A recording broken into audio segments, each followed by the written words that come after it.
Hello, everyone.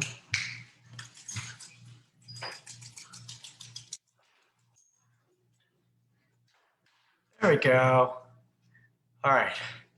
There's a little bit of technical stuff. Welcome.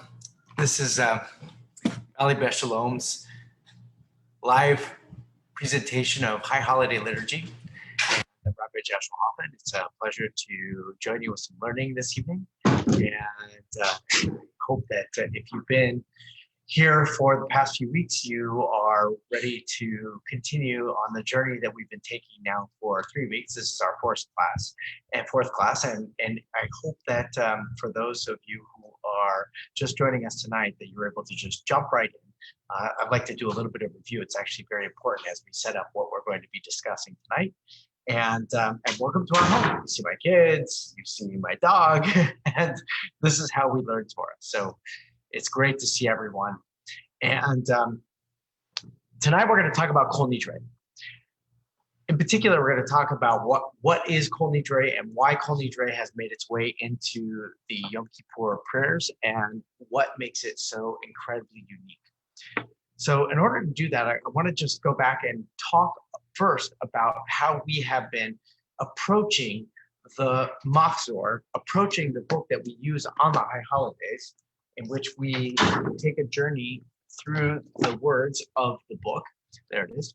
And we are not only taking a journey through the words in the book, but we're also taking a journey out of our souls.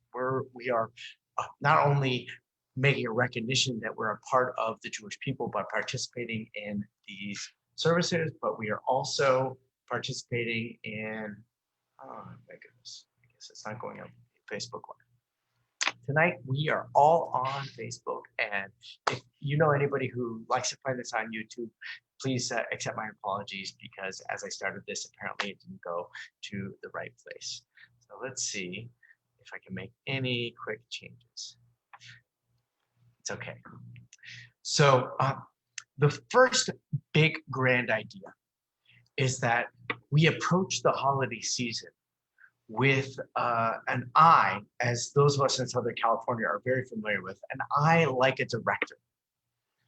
And whether that's a stage production or that's a highly complex television show or a full-length feature movie, however it is, or it's a director in a classroom, or it is a director in an office or in a board meeting, and you're responsible for crafting the conversation. Knowing that you are the director and that the purpose of these days, this 60-day journey that we're taking from the beginning of Elul all the way through Rosh Hashanah and Yom Kippur and the holiday of Sukkot and to the end of the holiday and to the beginning of the year that follows, that we are responsible for crafting the scene and planning for our future. And the first thing that we do to recognize that, as we discussed, is we recognize that we are not the directors. It's the sort of very Jewish kind of response to such an audacious concept, that we have some kind of control and autonomy in our lives. That's probably true, but it first comes with a recognition, perhaps with the softening of experience and history, that we are very much subject to the world around us. It shapes us. It's something that compels our reaction to the world around us.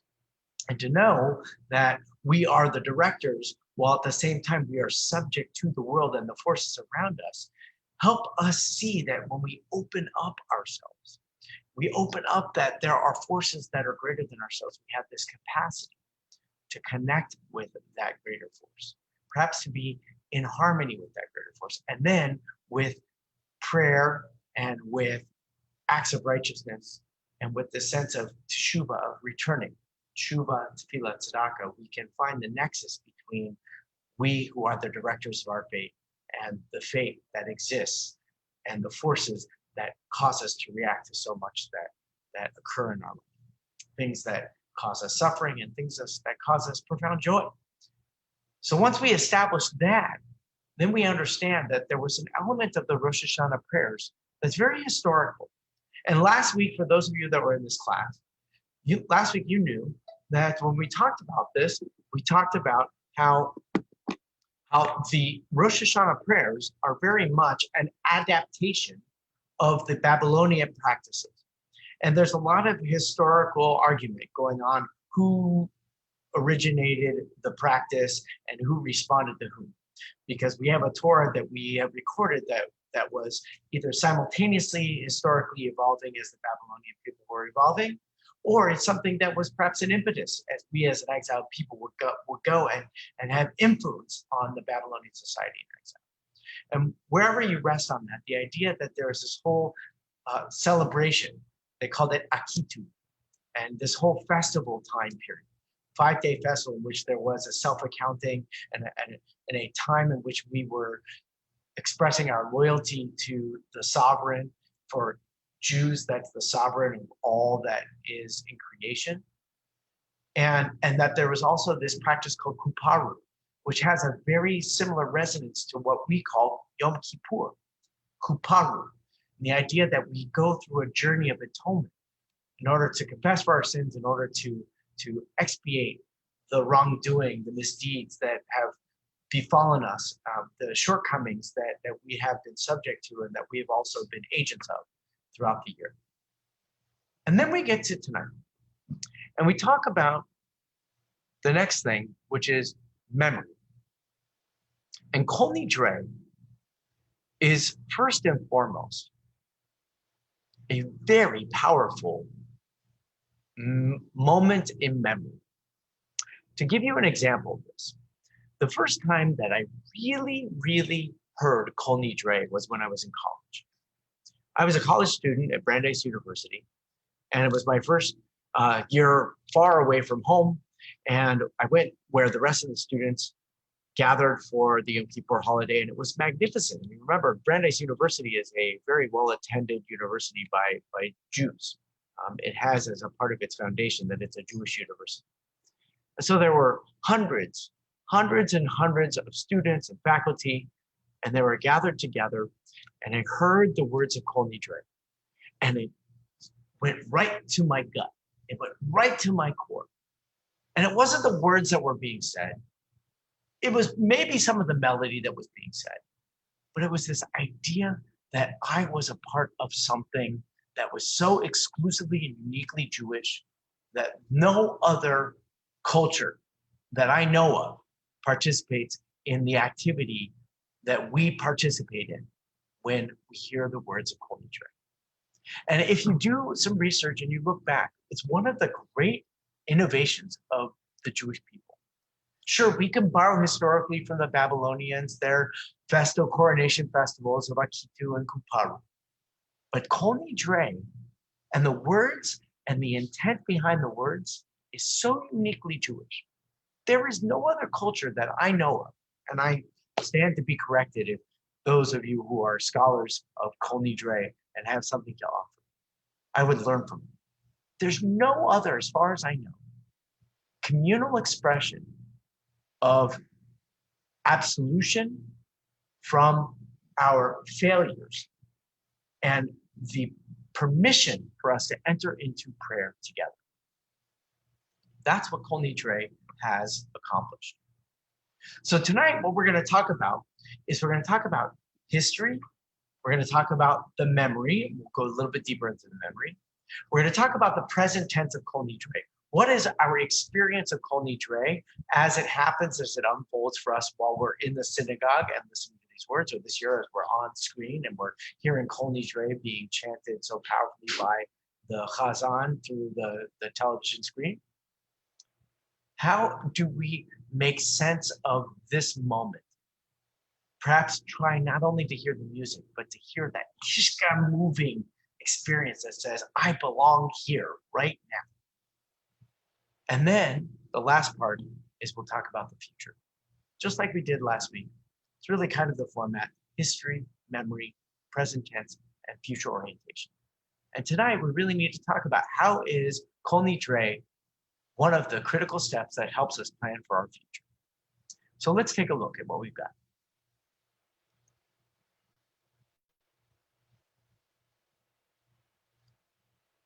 Okay. Hope that everybody can see this. Let's make sure it's on.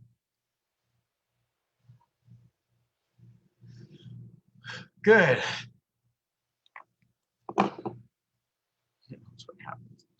So strange. Usually everything moves so easily, and then tonight, lo and behold, things don't work as they are intended to work.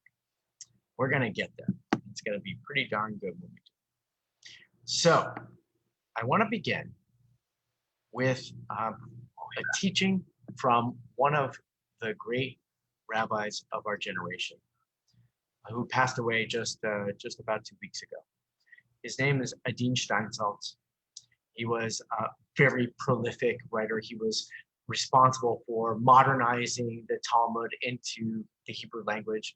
He also created a translation of the Talmud into the English language based on that Hebrew translation. It's a massive, massive project. And in addition to that, he was also a very soulful human being. And he did some interpretations and readings of Rabbi Nachman of Bratslav, who we're going to read a little bit about tonight. And also, he had books on spirituality. This is called The Strife of the Spirit, a little book of his. And in it, he writes, "For it is a spiritual disquiet, much more than a guilty feeling, that makes us feel the urge to take a look back.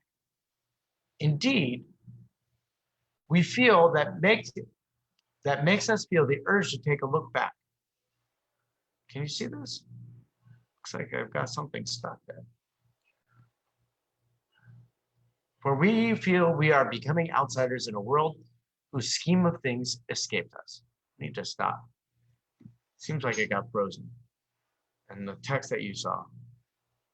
Good evening, everybody. Please let me know. Can I get a little reaction if anybody who's participating? Are you seeing the text correctly? If you can let me know, that would be really, really helpful.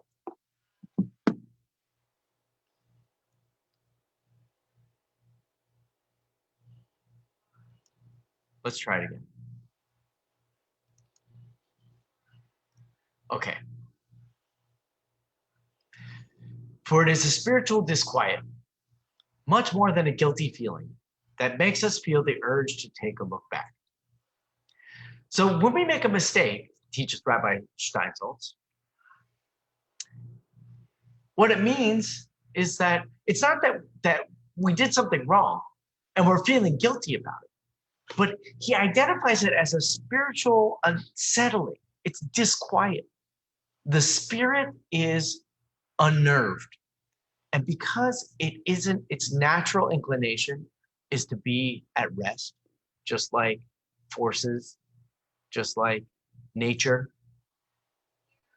If something goes awry, whatever that conception is for us, it's a spiritual disquiet, not a guilty feeling. Indeed, we feel we are no longer the right person in the right place. We feel we are becoming outsiders in a world whose scheme of things escapes us. Make this even a little bit bigger. Okay?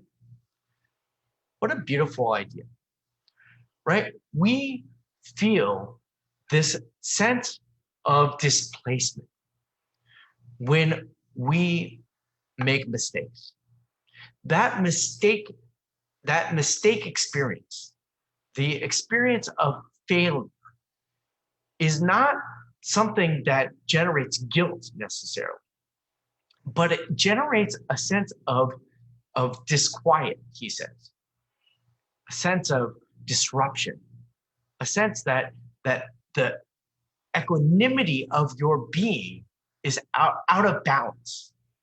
And so in order to do that, the feeling that emerges, that follows, is a sense of a displacement in the world, right? When you're no longer in your place, you don't know where you belong. That idea that we have that capacity, this is one of those fundamental human things. We have a capacity to recognize our mistakes and change. Unlike any other creature, it is part of our advanced being as any other creature. It's part of what we have been created in the image of God, according to the words of Torah. And being in the right place and the right person in that right place is something that we always are striving to achieve. So Kol Nidre and Yom Kippur are the realignment. It is the attempt not to recognize the failures that have existed. And for you who are taking part in this class, and I welcome you all, you are already making that step of saying, by the time that you get to Kol Nidre, the work that needs to be done has already been established. And now you are ready to make that plan for what is going to come next. We as rabbis, we know that we can't just assume that everybody has done that work. And so we have to spend quite a bit of time establishing the conditions for people to recognize that what is being felt isn't guilt, but what's being felt is a sense of imbalance. And it's our job to help lead our congregations, our communities, back to a place of equanimity, a place of balance. That involves a lot of words. It involves a lot of prayers in a book. And it involves, as you who are the participants, a lot of effective planning. So let's take a look. Kol Nidre, before we get to Kol Nidre means all vows, okay? And Kol Nidre is Aramaic. It's not Hebrew. The reason that it's written in Aramaic, because Aramaic 2,000 years ago was the common spoken language of the Jewish people. And the idea that it was written in common language also sets it up as a very, very important distinction from it being perhaps a legal code. There's something about the very recognition of Kol Nidre as being written in the spoken idiom, as opposed to being something that is written in a formalistic manner as perhaps a legal document. And to know that it is written in such a way that is meant to be understood and lived by and formed and shaped and reshaped really does first give us insight. That's what's not coming to us is an edict from the scrolls of the Torah. In fact, as we study in just a moment, there is no written commandment for us to say something like Kol Nidre. In fact, take a look at what we are supposed to say.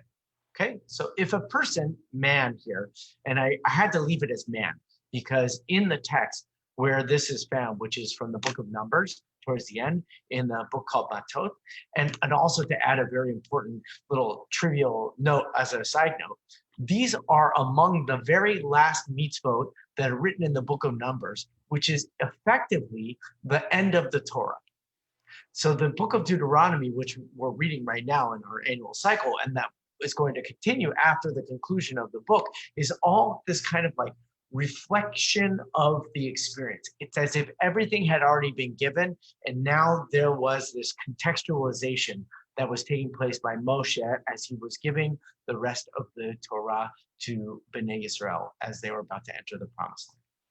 So this is kind of like really important, because if these are among the last rules that we're supposed to follow, then it's important that we keep our promises. If we make a vow to the Lord or take an oath imposing an obligation upon ourselves, we shall not break our pledge. We must carry out all that has crossed our lips.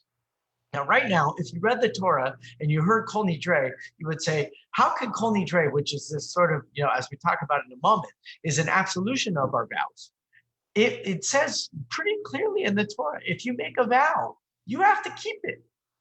Now, in particular, if you want to read it very narrowly, what they're speaking about are particular vows that are done perhaps in a court of law, or perhaps done in front of the Levitical priest. They're perhaps attended to with a sacrifice. There's something also interconnected with the person's vow that is public. This is not about personal vows. This is not, I will lose 10 pounds, or I will be nicer to my siblings, or I'm going to do one more act of kindness to another person this year, or for anonymous people this year. That's not the vows that we're worried about, that we're taking note of. These are ones that are public, they are specific, and they have a certain connection between what is spoken and what is behaved. It's not about a mindset, and it's not about a feeling. So therefore, it's not about guilt, but it's about accountability. Let's read on a little bit more, because now here is the text from the book of Leviticus that's all about Yom Kippur. And this too shall be a law shall be to you a law for all time. In the 7th month, on the 10th day of the month, that would be Yom Kippur, you shall practice self-denial, and you shall do no manner of work, neither citizen nor the alien who resides among you. That's the person or the foreigner who lives in your your town. For on this day atonement shall be made for you to cleanse you of all your sins. You shall be clean before the Lord. It shall be a Sabbath of complete rest for you, and you shall practice self-denial. It is a law for all time. So there are a couple of other mentions throughout the Torah that refer to Yom HaKippurim, but this is sort of the core text. Yom HaKippurim is the day in which we it is the day of afflicting ourselves. It is the day, in the words of the text, it is the day in which we practice self-denial. It's the day in which we, whoops, what happened here?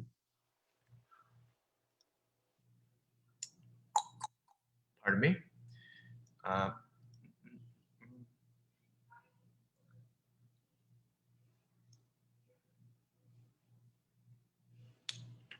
Where did it go? I lost it. I will find it. Give me just a second. Aren't you guys? Thank you for your patience, everybody.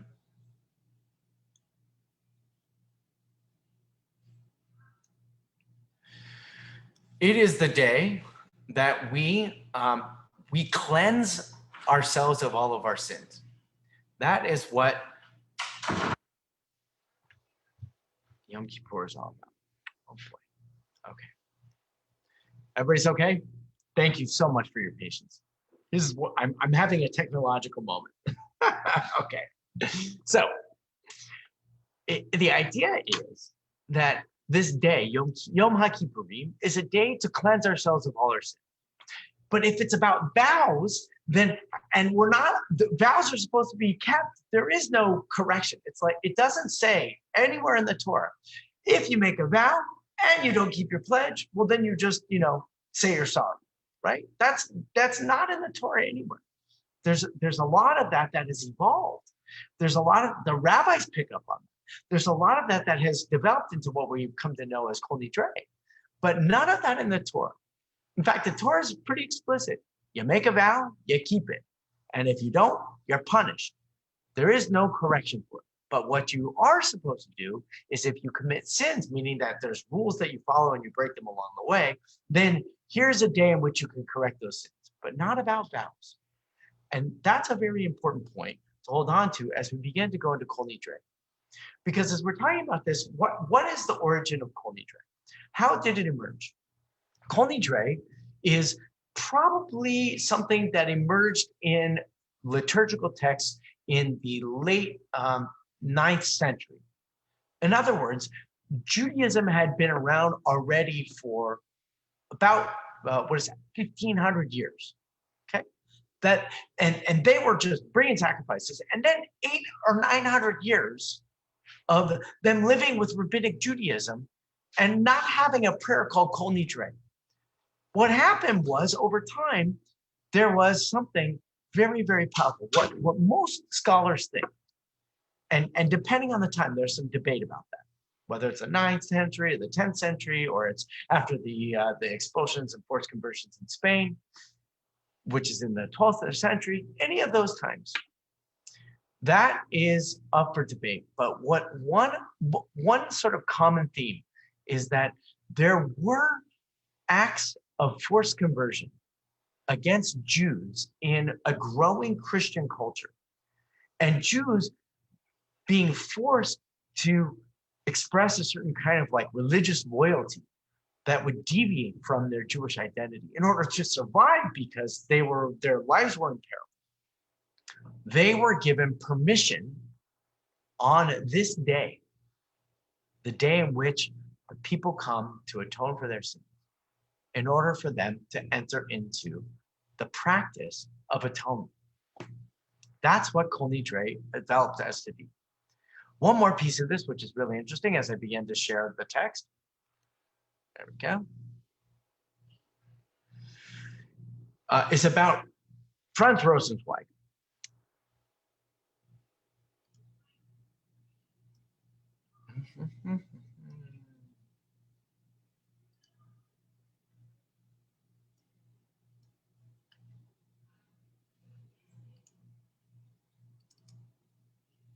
There we go. Franz Rosenzweig. Franz Rosenzweig is a very young man. Actually, he was only 42 years old when he died. And he was a very young man, and he was making a conversion to Christianity because he was living in Germany at the turn of the 20th century, and he was deeply influenced by many of the other Enlightenment thinkers and many of the other sort of common culture academics. And so there was so much acceptance for Jews in the commonplace, in the halls of academia, not entirely, but so much that Franz Rosenzweig was compelled to convert to Christianity. As the lore goes, Franz Rosenzweig wanted to go to convert to Christianity the way that Christians kind of embraced Judaism. So they would go through their Judaism, understand that there was this Brit Hadashah, this new covenant, and then through that new covenant would express loyalty to Jesus Christ and to the Christian credo. So he goes to the synagogue, and it happens to be Yom Kippur. This is the legend, very unverified. He hears the haunting melodies of Kol Nidre. He sees people practicing this totally unique custom that doesn't exist in any other religion, culture, society, and is so moved by it. Spends the rest of his career and the rest of his life writing about the significance of Judaism, and writes powerful books that really did animate 20th century modern Jewish thought. That's a little bit of the history. What is it that makes it so powerful? Let's take a closer look. So from the Machzor, it says there's two parts, okay? So the first part is this kind of like proclamation. Al data makom, ve'al data kahal, v'shiva shel mala, u'v'shiva shel mata, anu matirin li'palel im ha'avar yonim. With the consent of the Almighty and with the consent of this congregation, in a convocation of the heavenly court and a convocation of the lower court, we hereby grant permission to pray with transgressors. So the first thing, and I'll stop the share, the first thing that's so vital here, in some ways, this is more significant than the words of Kol Nidre themselves. Kol Nidre has a powerful melody, but it really is this expression. With consent of the congregation, by order of the heavenly court and the lower court, the human courts, we are given permission to pray together as transgressors. Meaning, if a person says that they were forced to be a Christian, but they want to come home and they want to be with their people, we don't turn their back on them. If a person had a terrible year and did terrible things to themselves and possibly even caused harm to others, but they come to pray on Yom Kippur, we welcome them. This is not an exclusive or a conditional acceptance of transgression. Any measure of failure or sin, avaryonim, right? People who were forcibly converted, even people who are completely removed from the community, they are permitted to come inside the doors and to be with their people, if that's what they choose to be and to do. Franz Rosenzweig saw that, and that's what compelled him for his career to write about what his great book called The Star of Redemption, to write about modern Jewish thought. And I think that's what gets us in our kishkas too. That's where history begins to go into memory. Franz Rosenzweig was part of a kind of like a moderately to completely unaffiliated Jewish family. a modern German enlightened Jewish family. Every other adjective and description before Jewish for the Rosenzweigs. And yet, when Kol Nidre was heard, when the resonance of not only the melodies, but the words shuddered into his body, into his soul, that's when he knew that he was home. So now, let's see. What is it? Kol Nidre, ve'asare, ushvuye, ve'charame, ve'koname, ve'chinuye, ve'chinuse, nidre, right? 7. There are 7 things, all vows and all things that are made forbidden to us and all other items that we've consecrated to the temple and vows that we issued with the expression konam, which are, that's actually a public declaration of things that we were like, if I succeed in business, I will bring this cow. And I didn't succeed in business, so therefore I didn't bring the cow. That is a broken vow. And vows which are abbreviated and vows which are issued with the expression kanos. So kanam and kanos are, they're jargon. They're sacrificial jargon. They're brought with a certain intent, okay? Things that we have vowed and sworn and dedicated and made forbidden upon ourselves from this Yom Kippur until next Yom Kippur may come to us at a good time. We regret having made them. May they all be permitted, forgiven, eradicated, nullified, and may they not be valid or exist any longer. Our vows shall no longer be vows, and our prohibitions shall no longer be prohibited, and our oaths shall no longer be oaths. This is Kol Nidre. You could sing it. You don't want to hear me sing, but I want you to spend some time. First of all, I wanted to point out there are 7 indications of certain kinds of behavior that we break and that we don't fulfill. In its original construction, historically, these were things that we did in the past, but there was a lot of problems about it being in the past and saying any vows that we didn't make in the past, we're no longer obligated for. It's very problematic. It's kind of simply to say that, here's Yom Kippur and I'm going to promise to go make $1 million.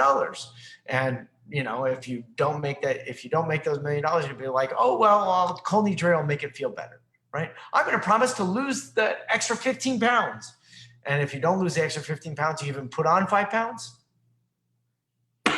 Kol Nidre fixes that. That's not actually what's trying to be said here. In fact, there is a sense that there was a shift in the timing, that this wasn't about past actions, but it's about future vows that you're about to make, which is kind of weird. Let's just sort of identify it, right? To say any vow that I make in the future, well, that's not going to be, if I don't fulfill it, then it's not going to be valid. That seems very problematic. But that's kind of how we're trying to deal with this. We're trying to deal with the past and the present and future right here. So again, what's going on is not just the powerful melody. It's not just the sort of proclamation that we are permitted to all pray together.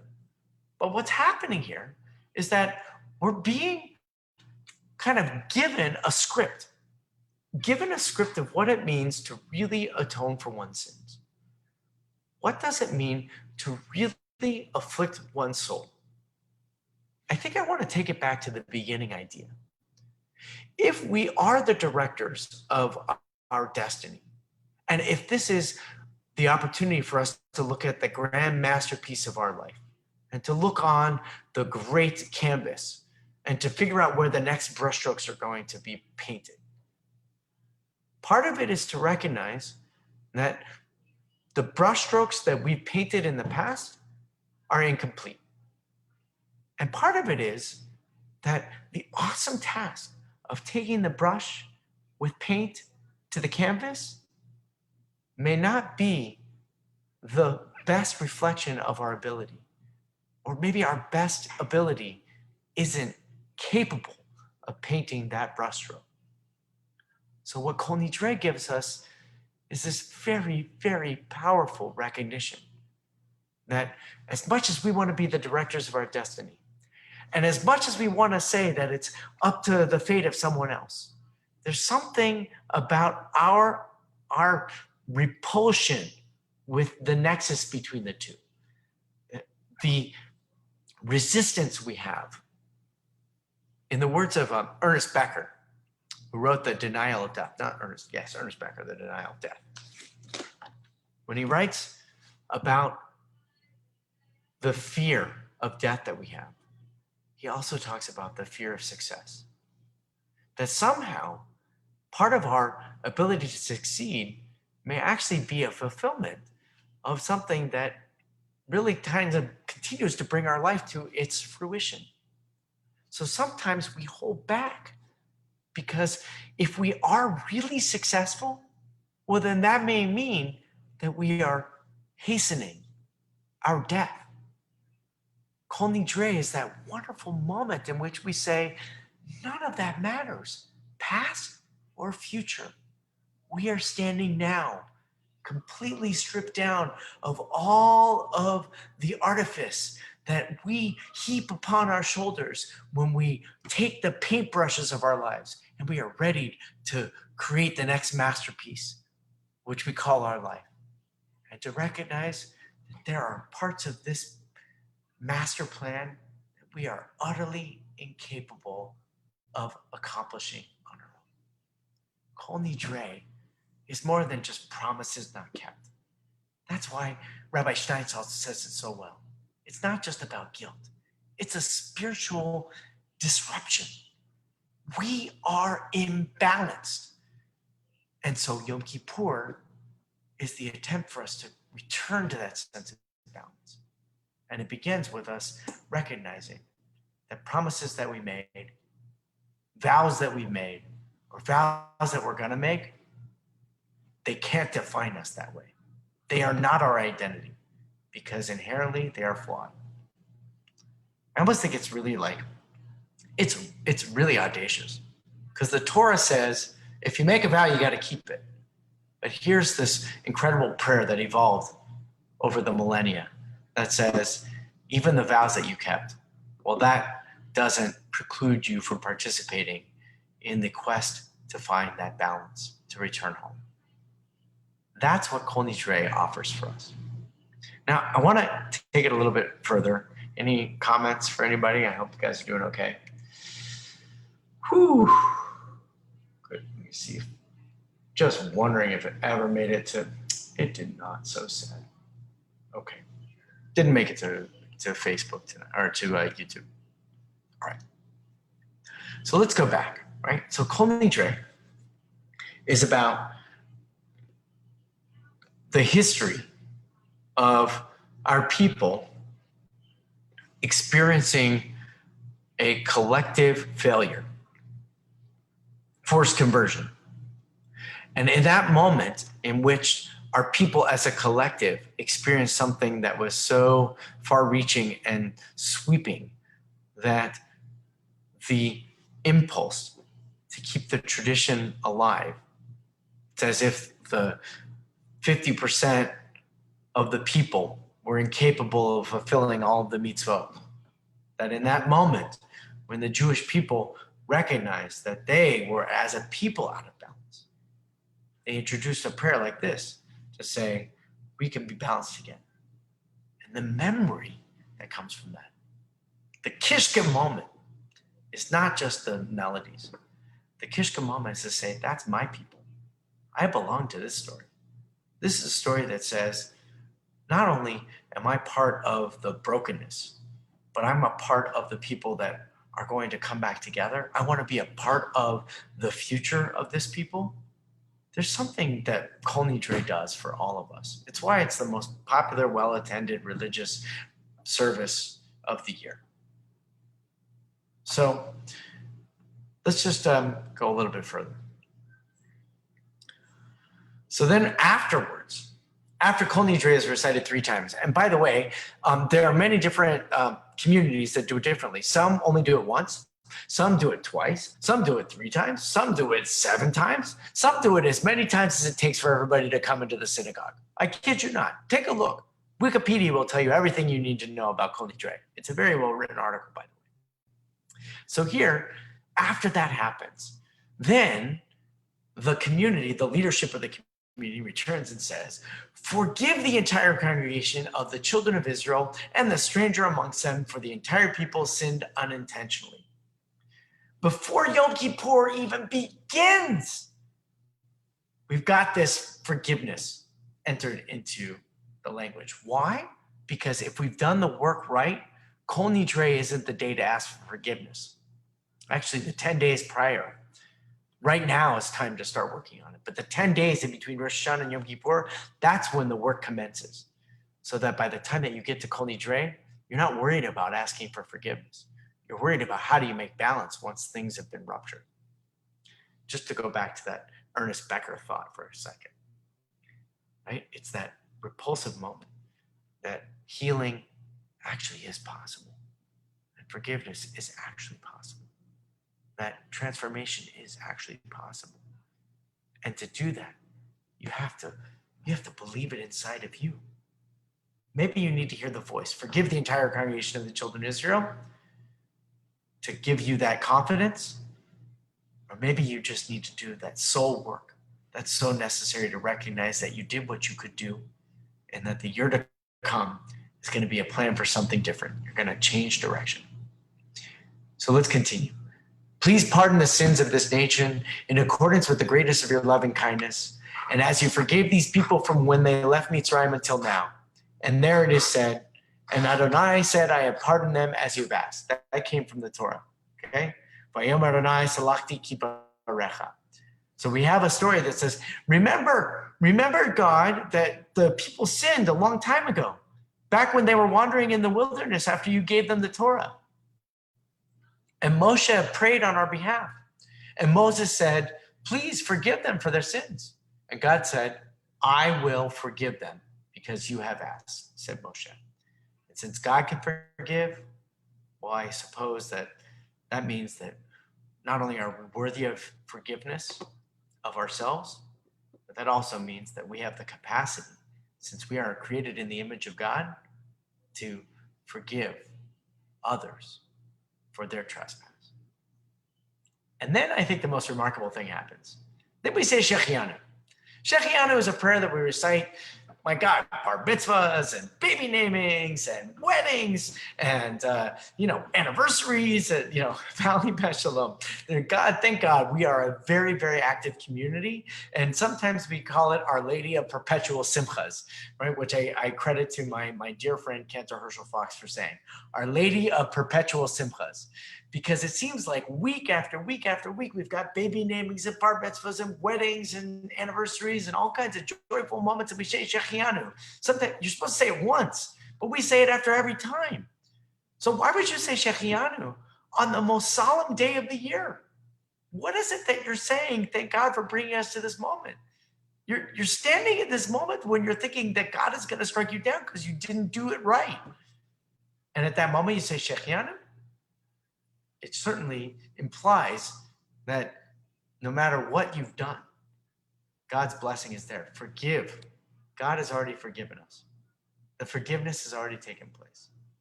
So that means that Kol Nidre must have a much deeper purpose than just to give us permission for forgiveness. The forgiveness was already done. These are just words. What is it that's there? Well, I hope that you have, you've been following along with these classes, and now there's all kinds of other classes at Valley Beshalom, and for the next month, this is what we're talking about. Teshuvah is not just a one-time occurrence. And this season of tshuva, this season of which we're correcting our misguided journey throughout the year, this season of tshuva is something that if we're courageous enough to embark upon the process of completing it, is worthy of blessing.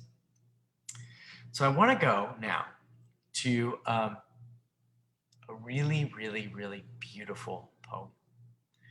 And then I want to stop and talk about it. So I'll read it once, and then we'll talk about it. This is Yudah Amichai. I read him before in our classes. I think I did it last week. very moved by Yuda Amichai. He's the poet laureate of Israel, died in the year 2000, and he writes this beautiful poem called "The Place We Are Right." So I want you to remember what Adine Steinsaltz said, and I'll read this and then we'll talk about it. The place where we are right. From the place where we are right, flowers will never grow in the spring. The place where we are right is hard and trampled like a yard. But doubts and loves dig up the world like a mole, a plow, and a whisper will be heard in the place where the ruined house once stood. Let me just leave it for a moment.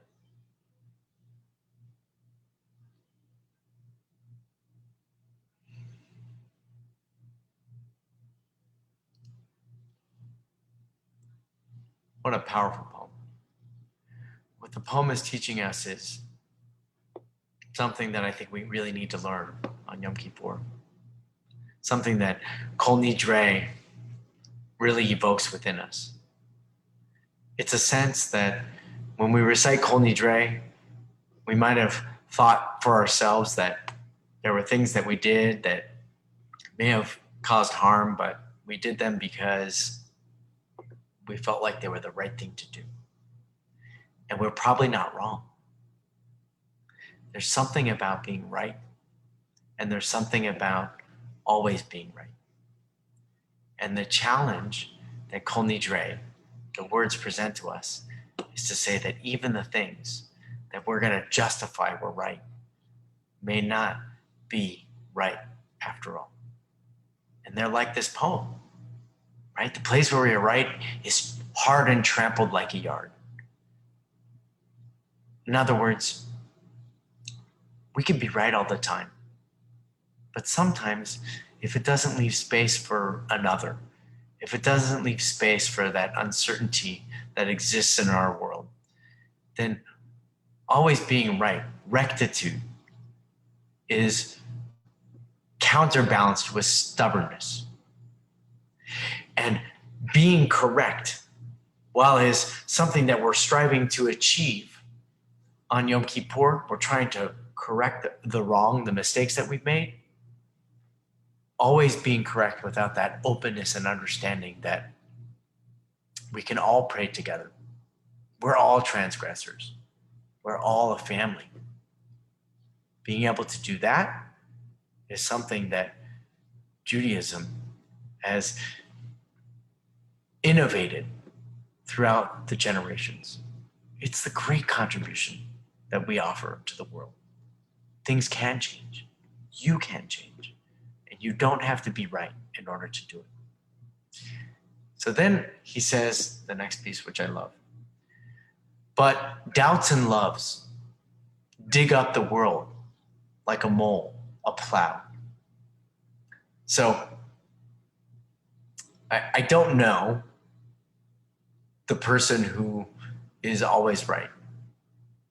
I wish I knew that person, but I hope that the person that is always right is exactly as I would imagine she or he would be, which is not someone imbued with total charisma and conviction and works so very hard to prove just how right she is.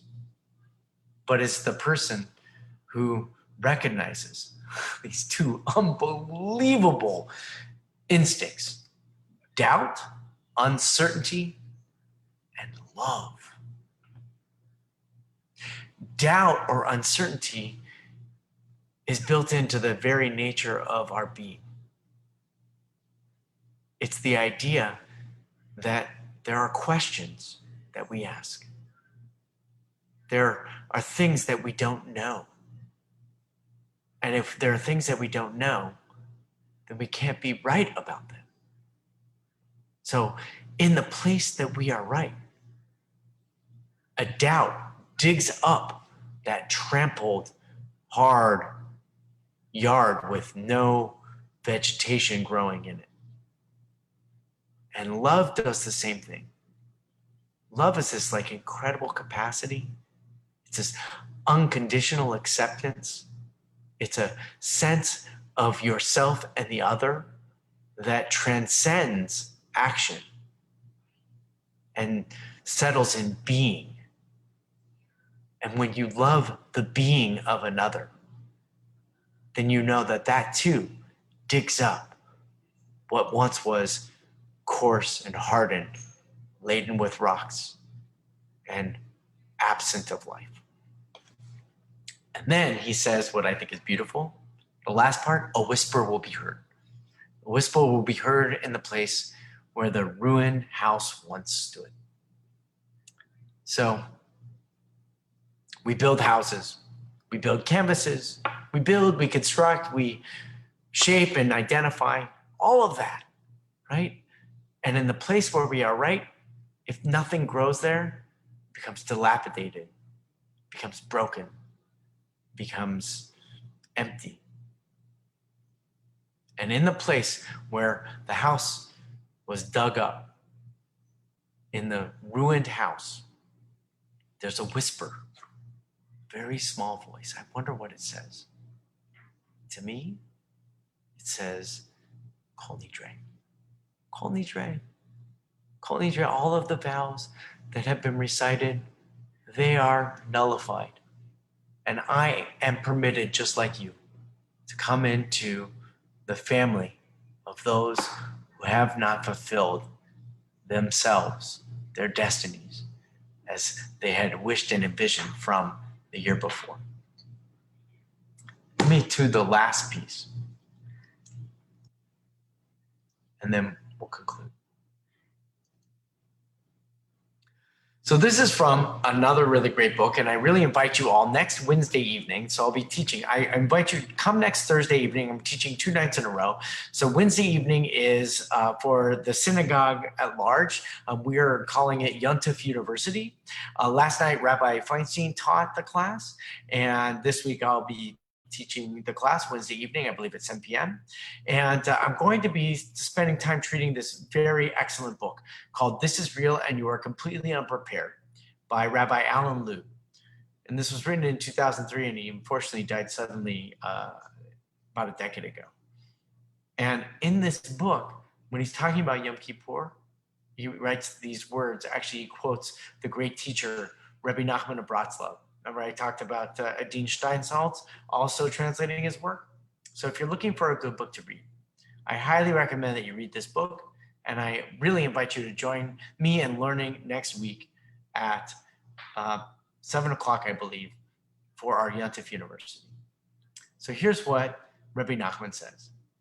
Rabbi Nachman said that when the soul hears its call and begins its journey back to God, God immediately begins to raise up impediments, because God knows that it strengthens the soul to overcome impediments. And because it is human nature, it is the nature of the soul to yearn for precisely that which is difficult to attain. So the journey back home, right? That's the purpose that we have, to be back with God, to be directors and directed in harmony, whether that's a living experience, or that's a mental experience, or it's a soulful experience, it's a beyond the body kind of experience. That when the soul is calling for God's presence, then God removes the impediments to achieve that. So Kol Nidre has one more dimension of it. It really is evocative in that when you're reciting Kol Nidre, you are saying, I am stripping away all the things that prevent me from being in your presence. And when you hear, Vayomer Adonai salachti ki barecha, God says, I have forgiven you and I pardon you from the sins that you have committed. That's because God is strengthening your soul in that moment. And it's human nature. It's only our part to be repulsed by that successful unification with God. But that's what Kol Nidre and the entire Yom Kippur holiday can accomplish for us. So let me stop. Any comments or questions, anything to add in to the chat box? I hope I've explained things thoroughly enough to bring us to the conclusion. Very glad that you've joined me to learn tonight. Hope that it's been of value and that you are willing to give yourself a little bit of time to study more of the text of Kol Nidre and the tradition. As the holiday comes upon us, when you're in the synagogue, the idea that you're just encountering these thoughts for the first time is daunting. So to be prepared that the words that you're encountering, whether you know what the words are in the book or not, but to be prepared to embrace them as they are given to you, well, that takes a little bit of thought and preparation and soul correction, what we call even tshuva. And I hope that you've been able to experience that. And I thank you for joining me tonight. And with that, I'm going to conclude us tonight. And I very much hope that you all have a wonderful week. So come and please learn with us at Valley Beth Shalom next Wednesday evening for Yom Kippur University.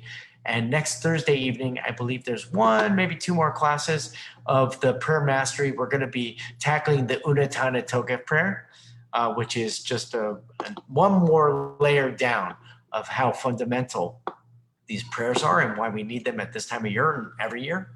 And again, sort of adding to us the uniqueness that makes Judaism one of the most valuable contributions to the world community with its sensitivity in these matters. And I hope that you will take an active participation in those classes, Wednesday and Thursday evening. Take care. Have a good night.